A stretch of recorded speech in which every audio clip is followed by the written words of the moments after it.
What if a miracle began not in a church or a holy shrine, but in the laughter of children during recess? What if the Virgin Mary chose not a mystic or a priest, but a small child, barely able to write her name, to carry her voice? This is what happened in a quiet town in Georgia, where a 3-year-old girl began to whisper every day to a statue of the Virgin Mary. And soon, the entire town would realize those whispers were not just pretend. But before we go any further, I want to ask you something that comes from the heart. Are you willing to receive the blessings that the Virgin Mary has lovingly prepared for you? If your answer is yes, write in the comments, "Yes, I am ready for Mary's miracles." And if you haven't yet joined our family, subscribe now, because here, each day, we witness the tender love and mighty power of the Mother of God. It began on an ordinary morning at St. Helena's preschool, where sunlight spilled gently through the oak trees and children's laughter filled the playground. The garden behind the school was small but lovely, a simple square of grass framed by roses with an old white statue of the Virgin Mary at its center.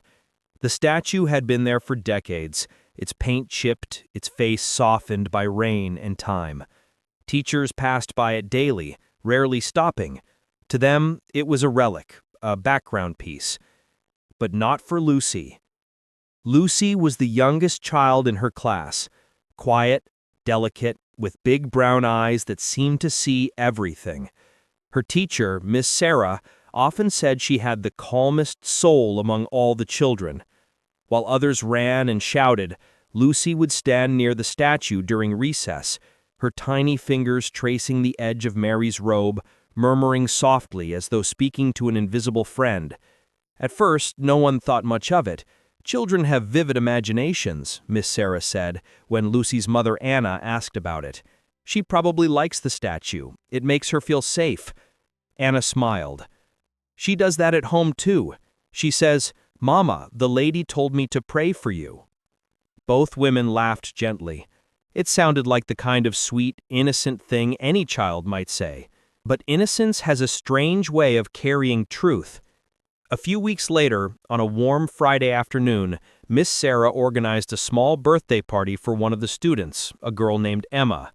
The classroom was filled with balloons and paper hats, the kind of cheerful chaos only preschoolers can create. The children clapped as Emma's mother placed a large cupcake tower on the table, bright icing, candles flickering. Lucy stood near the corner, silent as usual, holding her favorite stuffed rabbit. Her eyes followed Emma as she reached for a cupcake. Suddenly, Lucy's expression changed. Her small hand dropped the toy and she whispered urgently, "No, Emma, don't eat that one." Miss Sarah blinked. "Lucy, sweetheart, why?" Lucy looked frightened now. "The lady said it'll hurt her." The room went still for a heartbeat. Before Miss Sarah could speak again, Emma's mother gasped. "Wait, she's allergic to peanuts." She grabbed the cupcake Lucy had pointed at, flipped the wrapper, and froze. It was topped with peanut butter frosting. The adults exchanged bewildered glances. How could Lucy have known that? There was no way she could read the label, no way she could have guessed which cupcake was dangerous. Miss Sarah crouched beside her. "Lucy," she said softly, "what lady told you that?" Lucy looked toward the garden through the classroom window. The sunlight glowed on the white statue outside. She whispered, "The lady in blue. She says I have to listen." That night, Miss Sarah couldn't sleep. She replayed the moment over and over, the urgency in Lucy's voice, the fear in her eyes, and the strange certainty with which she had spoken. Children made up stories all the time, yes, but there had been nothing playful in Lucy's warning. It had felt real. The next morning, Anna arrived early to drop Lucy off. Miss Sarah, still unsettled, decided to bring it up gently.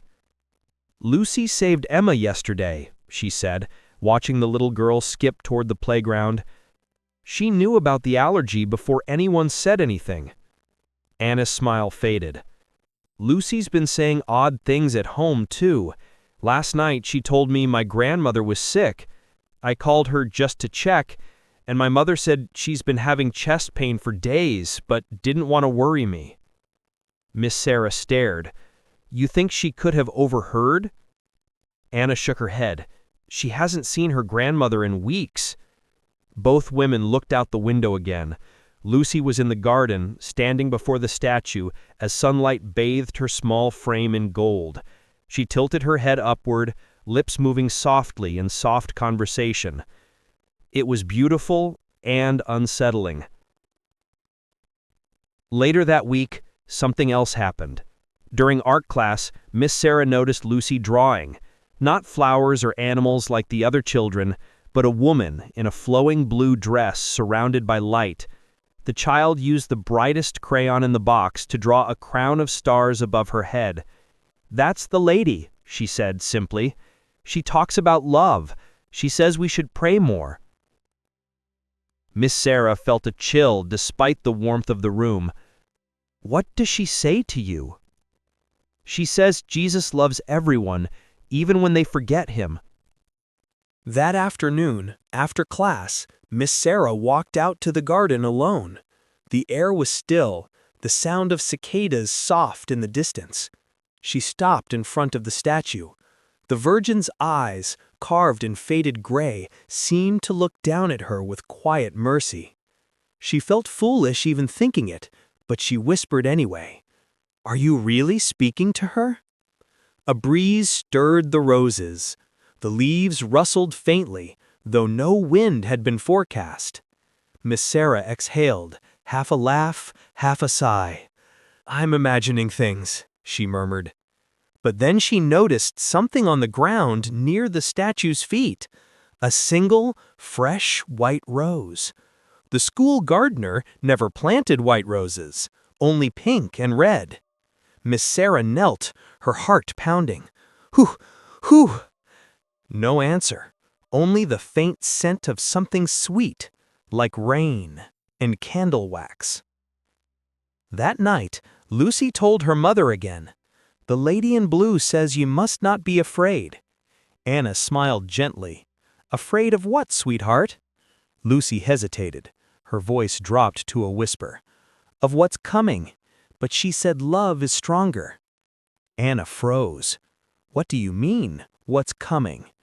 But Lucy only smiled dreamily, her gaze distant, as though listening to someone no one else could see. At St. Helena's, often teachers said the garden felt different lately. Calmer, they'd remark, kinder. Students played with fewer quarrels, parents lingered longer. Even the sunlight seemed gentler somehow. No one could explain it. No one tried. But every afternoon, without fail, Lucy would return to the statue. She would fold her hands, tilt her head, and whisper. Sometimes she smiled. Sometimes she cried. And one day, after watching quietly from a distance, Miss Sarah swore she heard a second voice, soft, melodic, not from Lucy's lips, but carried by the air itself. It said, only 3 words, "She is listening." By early autumn, the whispers had become part of the rhythm of St. Helena's. The teachers no longer found it strange to see little Lucy standing in the garden each morning, her small hands clasped before the statue as the sunlight filtered through the trees. What unsettled them was not her behavior, but what began to happen around her. It was as if the child carried a secret that neither time nor reason could erase. One Thursday afternoon, as the air grew heavy with the promise of rain, Miss Sarah sat at her desk grading coloring sheets when she heard a light knock at the classroom door. Anna stepped inside, her face pale. "Lucy told me something strange again," she said, clutching her purse tightly. "She said my mother was very sick, that she saw her lying down and couldn't breathe." Miss Sarah straightened in her chair. "Have you spoken to your mother?" "I called her right away," Anna said, her voice trembling. "She said she was fine." But then, just an hour later, my brother phoned. They took her to the hospital. She had a mild heart attack." For a moment, neither woman spoke. The sound of rain tapping against the window filled the silence. "She's all right now," Anna whispered. "They say it was caught just in time. But how did Lucy know?" Miss Sarah shook her head slowly. "She couldn't have overheard anything." "No, we never mentioned it. She just said the lady told her to pray for Grandma." That night, Anna tucked her daughter into bed, her mind racing. The rain outside fell softly, the house dim except for the glow of Lucy's nightlight, a small porcelain angel that had once belonged to Anna's mother. "Sweetheart," she began carefully, "the lady you talked to, what's her name?"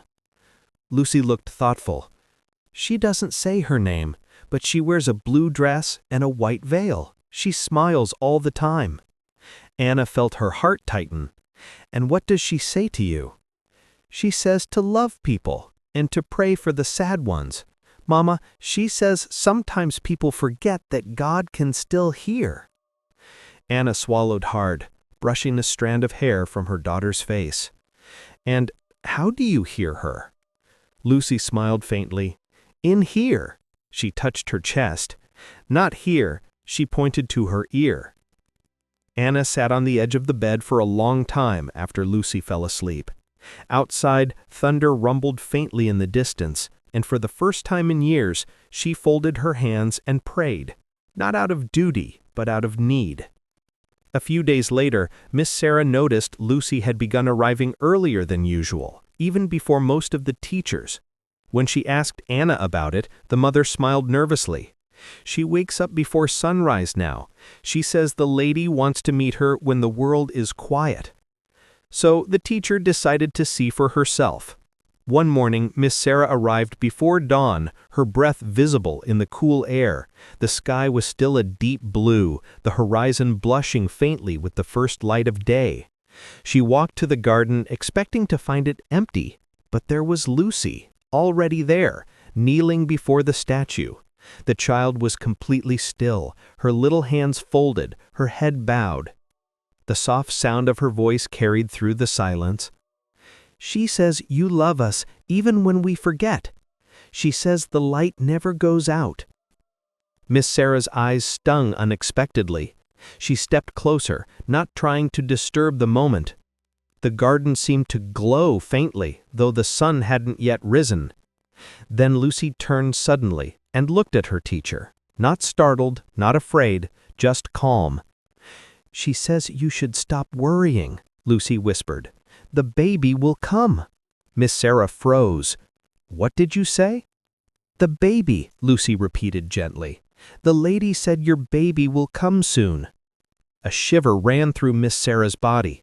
She had told no one about the year she and her husband had tried and failed to have a child. No one knew about the test results, the quiet heartbreak.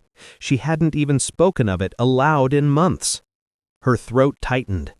"Lucy, how do you know that?" But the little girl only smiled. "The lady says some prayers take time, but she hears them all." Later that week, Miss Sarah went to the doctor for a routine checkup. When the nurse handed her the test results, her hands trembled so badly she almost dropped them. She was pregnant. After 6 years of waiting, 6 years of hoping, she sat in her car outside the clinic and wept, not from fear, but from a kind of gratitude so deep it hurt. At school, Lucy seemed to sense everything without being told. When Miss Sarah entered the classroom the next morning, Lucy ran to her, arms wide. "She said it worked," the child exclaimed. "She said you'll be a good mommy."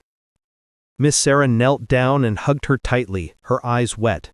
"Thank you, sweetheart." "Don't thank me," Lucy said simply. "Thank the lady." That evening, Anna sat with Miss Sarah in the teacher's lounge after the last bell. The two women shared coffee in silence, their lives now tangled in something neither could explain. "I used to laugh at stories like this," Anna said softly. I'd hear about miracles, visions, people claiming to see saints, and I'd think maybe they just want to believe. But now, she paused, her voice trembling. Now my daughter says things no one should know, things that save lives, and I don't know whether to be scared or grateful. Miss Sarah nodded. Maybe it's both. They sat quietly for a while, the sound of the evening wind outside blending with the faint creak of the old building. Then Lucy's laughter echoed from the hallway, bright, innocent, alive. Anna smiled faintly. "Whatever this is," she said, "it's changing us." Miss Sarah nodded again. "Yes," she whispered, "it's making us remember." But as the days passed, Lucy began to grow quieter. She played less, spoke less, and sometimes stared into the distance for minutes at a time. When asked what was wrong, she would simply say, "The lady says there's a lot of sadness coming, but she's watching." The teachers exchanged worried glances. Anna tried to dismiss it as imagination, but at night she sometimes woke to find Lucy sitting by the window, looking out at the moonlight, whispering softly, "She says not to be afraid. She's still here." And when morning came, the roses in the garden, the ones that had begun to bloom again that year, seemed just a little more fragrant than before. By late November, the whispers of Lucy's gift had drifted beyond the classroom walls. Parents began to linger at drop-off, exchanging curious glances, asking cautious questions. Some spoke with awe, others with unease. The story of the girl who talks to the Virgin Mary was spreading quietly through the town, like smoke that no one could contain. For Anna, life at home had taken on a strange rhythm, one that balanced ordinary motherhood with the constant hum of the extraordinary. Lucy still played with her dolls, still giggled at bedtime stories, but sometimes, in the middle of laughter, she would pause and stare into space, her smile fading into that faraway expression that had become so familiar. "The lady is sad today," she'd say softly. "She says people don't listen when love speaks quietly." Anna didn't know how to respond anymore. Sometimes she prayed with her daughter. Sometimes she just held her, hoping to protect her from something she didn't understand. At school, Miss Sarah had become more protective too. She was now in her second trimester, her pregnancy glowing like a promise fulfilled. Every time she saw Lucy, she remembered the day she'd received the news, the day that had changed her faith forever. One morning, as she prepared the art materials, Lucy walked up to her with a drawing in her hands. It was another image of the lady in blue, this time holding a small baby wrapped in light. "She told me the baby is strong," she said matter-of-factly, "and that he'll bring happiness." Miss Sarah took the paper slowly, her eyes stinging. "Did she say that to you?" Lucy nodded, her expression serene. "She says the baby will remind you that God keeps his promises, even when we stop asking." Miss Sarah felt something within her loosen, a knot she hadn't realized she'd been carrying. She knelt and hugged the little girl, unable to find words. "Tell her, thank you," she whispered. Lucy smiled. She heard you already. In those days, St. Helena's seemed wrapped in an invisible calm. Even the most restless children were gentler somehow, their laughter softer, their quarrels brief. The teachers noticed it, but couldn't explain it. The air itself felt different, lighter, almost charged with grace. But the peace was fragile. One afternoon, Lucy grew pale during class. She clutched her chest and began to cry silently. Miss Sarah rushed to her side.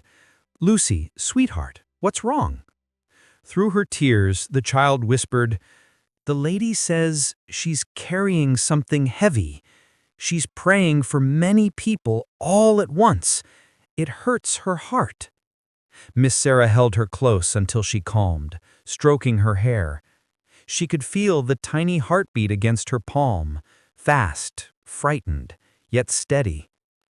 When Anna arrived later that day, Miss Sarah told her what had happened. Anna looked worried, her hand trembling slightly as she tucked a strand of hair behind her ear. "I haven't been sleeping well," she admitted. "Sometimes she wakes up and says she's tired, not from dreams, but from praying." "Maybe it's too much for her," Miss Sarah said gently. "She's still just a child." Anna nodded.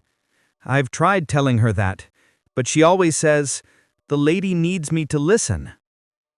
That evening, the two women walked together to the garden after the children had gone home. The sun was setting, and the light bathed the statue in soft gold. The roses glowed faintly, as if holding the last warmth of the day. Anna knelt before the Virgin Mary, tears in her eyes. "Please," she whispered. "She's just a little girl. If you're really there, protect her. Don't let this gift be a burden." The air around them was still. Miss Sarah closed her eyes, joining the prayer in silence. Then, without warning, a single petal drifted down from the statue's base, a white rose petal, pure and perfect, landing gently on Anna's hand. She gasped. "Did you see that?" Miss Sarah nodded, her voice trembling. "Yes." The two women stared at each other, hearts pounding, but neither spoke. The next day, Lucy was back to her usual self, cheerful, humming as she painted. Yet something about her had changed. There was a lightness in her again, as though the weight she had been carrying had been lifted. "She says it's okay now," she told Miss Sarah with a grin. "She says the lady can rest a little." Miss Sarah smiled. "That's good, sweetheart. You deserve to rest too." Lucy added, "And she says you'll need strength soon. The baby will come early." Miss Sarah froze, halfway in the air. "What?" "She said not to be afraid," Lucy continued calmly. "Everything will be fine, but you'll need help." Miss Sarah felt a strange chill despite the warm afternoon. She didn't want to believe it, yet part of her, the part that had learned to listen to Lucy, couldn't ignore it. And so she told her husband that night. "It's probably nothing," she said, "just something Lucy said." But when the baby arrived 2 weeks early, healthy and crying, the doctor smiled and said, "He's strong, like he couldn't wait to meet you." Miss Sarah wept with joy. And when she brought her son to the school weeks later, she found Lucy waiting in the garden, as if she had known. "She told me he'd be beautiful. She said he'll grow up to make people smile." She could only nod, her voice breaking. "Thank you, Lucy." But not all hearts welcomed the miracle. Some parents began to complain, whispering that the school was feeding superstition. A few even pulled their children out, saying they didn't want them influenced by ghost stories. The headmaster called Anna and Miss Sarah into his office. "I don't doubt your sincerity," he said gravely, "but we can't risk rumors. We are a school, not a shrine. Please ask Lucy to stop talking about the lady." Anna felt as though the ground had been pulled from beneath her. "How can I ask her to stop speaking to someone she loves?" she whispered. "Then at least tell her to keep it private. We can't have parents panicking." Miss Sarah left the meeting shaken. That night, she visited the garden alone once more. The sky was moonless, the world hushed except for the rustle of leaves. She knelt before the statue and whispered, "If this is your work, please protect her. She's too little for this kind of burden." The silence that followed felt almost alive.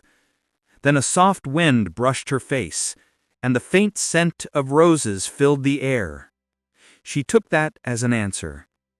The next morning, Lucy seemed radiant again, as though nothing in the world could touch her.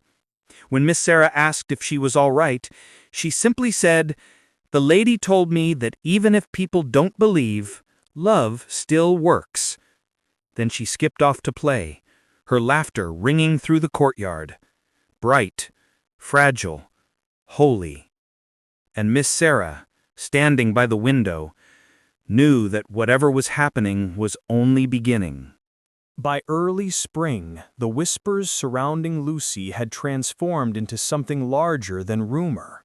Some called her blessed, others said she was cursed.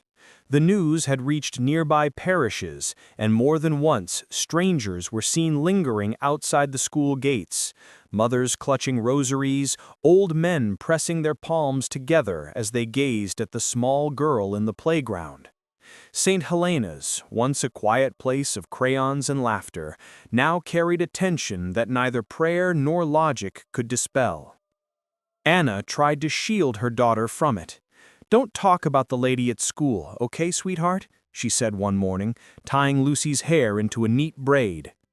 Lucy's big brown eyes lifted to hers, calm, unbothered.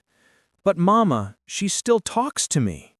"I know," Anna said gently, brushing her cheek, "but not everyone will understand. Some people get scared when they see things that can't explain." Lucy tilted her head as though listening to something Anna couldn't hear. Then she smiled faintly. "She says love doesn't need explaining."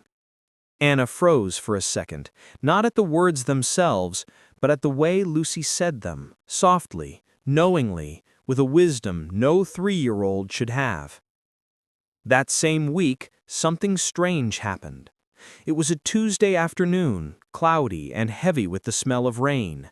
The children were inside finishing art class when a loud commotion erupted near the school office. A child, 6-year-old Ryan from another class, had gone missing during recess. Teachers searched every hallway, bathroom, and closet. The gates were locked, the playground empty. Miss Sarah gathered the students inside Lucy's classroom, trying to stay calm for their sake. But panic was already spreading like wildfire. Then Lucy stood up quietly from her seat. "He's not gone," she said. The adults turned to her. "He's scared," Lucy continued. "He's in the dark, but the lady says he's waiting near the stairs where it smells like paint." The janitor blinked. "The basement," he muttered. "We repainted down there this morning." They rushed downstairs, and there, in the dim light, behind a stack of boxes, they found Ryan curled up and crying. He had wandered down, gotten lost, and couldn't find his way out. His sobs echoed through the stairwell until his mother swept him up in her arms, trembling. When she asked him how the teachers had known where to look, Miss Sarah could only say, "Lucy told us." The woman stared. "But how?" Miss Sarah could only shake her head. "I wish I knew." The story spread faster than ever. The local parish priest, Father Matthew, visited the school days later. He was kind but cautious, the lines on his face etched by years of hearing both true miracles and desperate illusions. He asked to speak with Lucy. They met in the garden where she sat cross-legged in front of the statue, braiding a chain of daisies. The priest crouched beside her. "Hello, Lucy," he said gently. "Your teacher tells me you've been seeing someone special." She nodded, not looking up. "She's not far away. She's always close." "Do you know who she is?" Her little hands stilled. She looked up at the statue. "She says her name is Mary. She says she's the mother of Jesus." Father Matthew's heart skipped. "And what does she tell you, my dear?" "She says we must pray more, because something sad is coming. But she says if people listen, she'll protect them." The priest felt a chill move through him. He looked around the garden, the still roses, the hush in the air, and for a moment he thought he heard faint singing, distant and impossibly beautiful. He blinked, and the sound was gone. That night, thunder rolled across the Georgia sky. The rain came harder than anyone had expected, sheets of water pounding rooftops, flooding streets, overflowing the small creek that ran behind St. Helena's. By dawn, the schoolyard was a shallow river. Fences had toppled, playground equipment half submerged. But the garden, the tiny square where the statue stood, was untouched.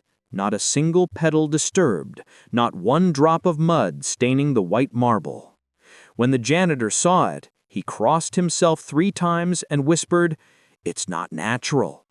And that afternoon, as parents arrived to survey the damage, they found Lucy standing barefoot near the garden's edge, looking toward the statue.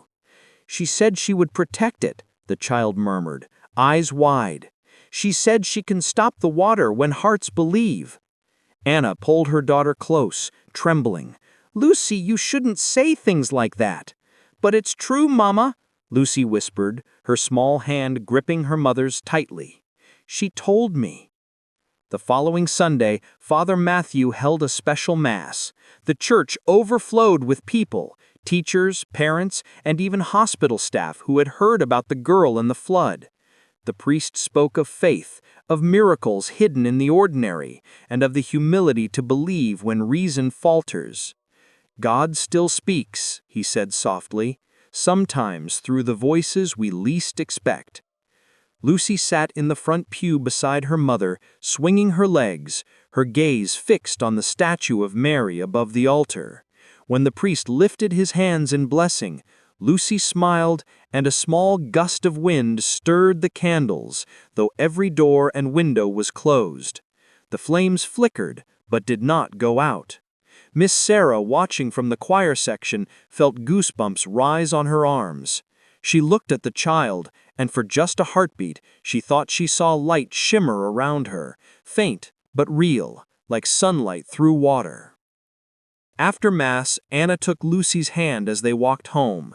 The sky was calm now, washed clean by the storm. "Mama," Lucy said quietly. "Yes, darling. She says I'll stop hearing her soon." "What do you mean?"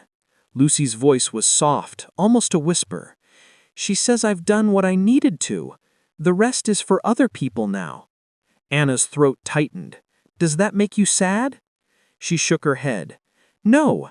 She says she'll still be here, just quiet." And then, as they passed the churchyard, a breeze carried the scent of roses, faint, pure, and impossible in the cool air. Anna closed her eyes and breathed it in. For the first time in months, she felt peace instead of fear. But that peace came with a knowing. Something sacred had happened, something fragile and unrepeatable. And even as Lucy's whispers faded in the days that followed, the garden remained, untouched, perfumed, alive, as if holding its breath for whatever heaven had planned next. The days that followed were strangely quiet. The news had begun to fade, curiosity giving way to the next rumor, the next story, as the world always does. But for those who had lived it, for Anna, Miss Sarah, and Father Matthew, life could never go back to what it was before. Lucy no longer whispered to the statue. She still played beneath the roses, still smiled her soft, knowing smile, but her gaze no longer lingered on the Virgin's face. The silence wasn't heavy, though. It was peaceful, like a prayer that had already been answered. "Do you still see her?" Anna asked one morning as she packed Lucy's lunch for school. Lucy shook her head gently. "Not like before, but I know she's there. She doesn't need to talk anymore." Anna felt her heart twist at the simplicity of that answer.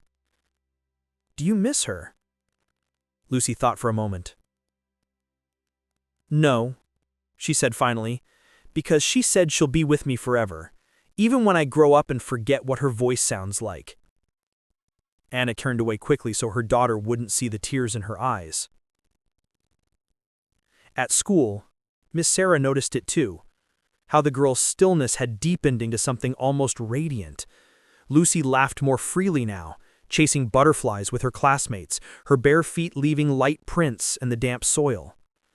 But every afternoon she would still walk to the garden, fold her hands, and bow her head. No whispers, no murmurs, just a quiet moment of love. It was as if the conversation had ended, but the friendship remained. Miss Sarah, who now carried her newborn son in her arms, would often stand nearby watching. She could never quite explain it, but she felt drawn there, as though the peace surrounding that statue had wrapped itself around her life too. One afternoon, she approached Lucy after class. "You know," she said softly, "I think she's still listening, even if you can't hear her anymore." Lucy smiled. "I know, Miss Sarah. She says we don't have to hear to believe." A few months later, Father Matthew visited the school once more. He found the garden blooming even more beautifully than before. Roses in every color, their fragrance thick in the air. At the base of the statue, he noticed small tokens left by visitors: rosaries, notes, tiny crosses made of twigs. He turned to Miss Sarah, who stood beside him with the baby resting against her shoulder. "It's become a little shrine, hasn't it?" he said with a faint smile. "Yes," she replied. "People still come, some to pray, some just to sit. It's quiet here. Feels like she's still watching over them." Father Matthew nodded thoughtfully. "Perhaps she is. Sometimes heaven chooses the smallest voices to awaken the biggest hearts." He knelt then, whispering a short prayer, and when he rose, he noticed Lucy standing at the far end of the path, watching them with calm eyes. She lifted her hand in a small wave, then turned and skipped away toward the playground. The priest watched her go, his throat tight. "She'll grow up," he murmured, "and she may never understand how deeply she's touched this place." Miss Sarah smiled faintly. "Maybe that's how miracles work. They happen quietly, and only heaven keeps the full record." The following spring, St. Helena's decided to renovate the garden. Workers restored the cracked pedestal beneath the statue, polished the marble, and added a plaque at the base. It read, "Our Lady of the Whispering Garden. She speaks where hearts listen." The dedication ceremony was simple. Children sang, parents bowed their heads, and Father Matthew sprinkled holy water over the newly restored flowers. When he raised his hand in blessing, the wind stirred suddenly, gentle but insistent, sending petals swirling into the air. Gasps rippled through the crowd as the white roses bent forward, as if bowing toward the statue. Miss Sarah clutched her son close, her heart pounding. Beside her, Anna knelt, tears streaming down her cheeks. Lucy stood still in the center of it all, her hair shimmering in the golden light of afternoon. She looked up at the Virgin Mary's face and whispered softly, not for anyone else to hear, "Thank you." For a brief moment, the air seemed to glow around her, and then the wind passed and everything was still again. Years later, people would still talk about it, the garden that never withered, the statue that seemed to hold a quiet, living warmth. Many who came to St. Helena's claimed they felt something there, an unexplainable peace, a sense that they were being watched over, loved. Some said they caught the faint scent of roses, even in winter. No one could prove anything, but no one could explain it away either. Lucy grew up, just as the Virgin had promised. She no longer remembered every detail of those early days, only fragments, feelings, and flashes of light in her memory. Yet every time she visited her old school, she would always stop at the garden. And every time she would find a single, fresh white rose lying at the statue's feet. She never told anyone, not even her mother. Some things she had learned are meant to remain between heaven and the heart. And as the story closes, the narrator's voice returns, gentle, reverent, filled with wonder. Perhaps miracles don't always announce themselves with thunder or light. Sometimes they bloom quietly in the places where faith and innocence meet. In a small school garden in Georgia, a child once spoke to heaven, and heaven, for a while, spoke back. The music swells, soft piano, faint choral voices. If you believe in the miracles of the Virgin Mary, leave a prayer in the comments and tell us where you're watching from, because faith is not bound by distance, and sometimes even now, the Virgin still whispers where hearts are willing to listen. The screen fades to black. The sound of wind through roses lingers, soft, eternal, holy.